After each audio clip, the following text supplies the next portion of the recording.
वस्त्रों से तो राजकुमारी प्रतीत होती हो, कहीं ये वस्त्र और आभूषण कांपिल्य से तो नहीं चुराए? नहीं, पूछ रहा हूँ क्योंकि कांपिल्य नगरी और उसकी संपत्ति का स्वामी हूँ मैं अब। कौन हो तुम और तुम्हारा किस प्रकार हो गया कांपिल्य? मैं कृष्ण वासुदेव नाम है मेरा।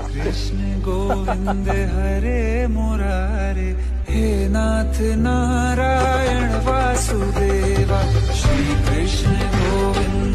मनुष्य अपने एक जन्म में जो कर्म करता है, उन कर्मों के फल के रूप में पाप और पुण्य दोनों ही होते हैं। कभी पाप अधिक होते हैं तो कभी पुण्य। दोनों का दुख सुख भोगते हुए मनुष्य अपने नए जीवन में जो कर्म करता है, उनका हिसाब पाप पुण्य के खाते में नए सिरे से लिख दिया जाता है। जिंदगी में दो चीजों का कभी घमंड मत करना, एक पैसा और दूसरी सूरत, क्योंकि गरीबी आते देर नहीं लगती और चेहरा किसी हादसे में बदलते जरा भी वक्त नहीं लगता। दुनिया की सबसे महंगी चीज भरोसा है।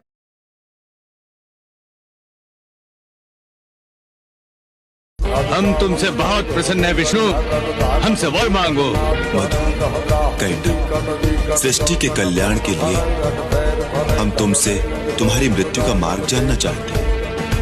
अपने मरण का उपाय बताकर अपना वरदान पूरा कर। मान गए मायापति, हमें हमारे ही माया जाल में जकड़कर हमारा मान भंग कर दिया।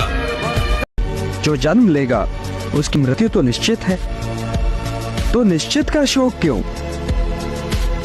जन्म लेने वाले को एक न एक दिन तो मरना ही है, पर यह मृत्यु भी अंत नहीं है, क्योंकि मरने वाला फिर जन्म भी लेगा और इस अटल सत्य को कोई टाल भी नहीं सकता।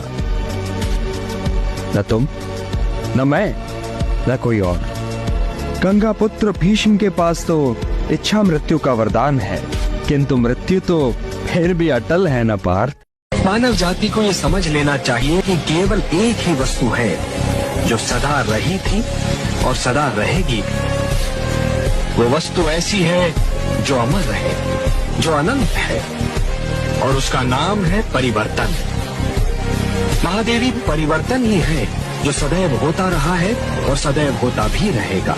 इतने बड़े उत्तरदायित्व से भय तो नहीं लग रहा ना वत्स? भय का क्या कारण मामाश्री, तलवार तो बनी ही है रक्त पीने को, और जिस हृदय में विजय का उत्साह हो वहां मृत्यु के भय का कोई स्थान नहीं। मैं ही अविनाशी परमात्मा,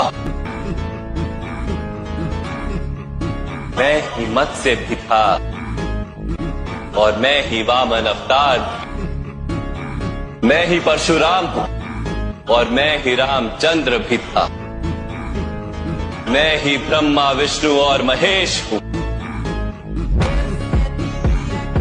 और मैं ही सरस्वती काली और लक्ष्मी भी। मैं सब कुछ हूं। वो कायर होते हैं जो अपने कर्तव्य को अधूरा छोड़कर मृत्यु के चरणों में शरण लेते हैं। ये वीरों का काम नहीं।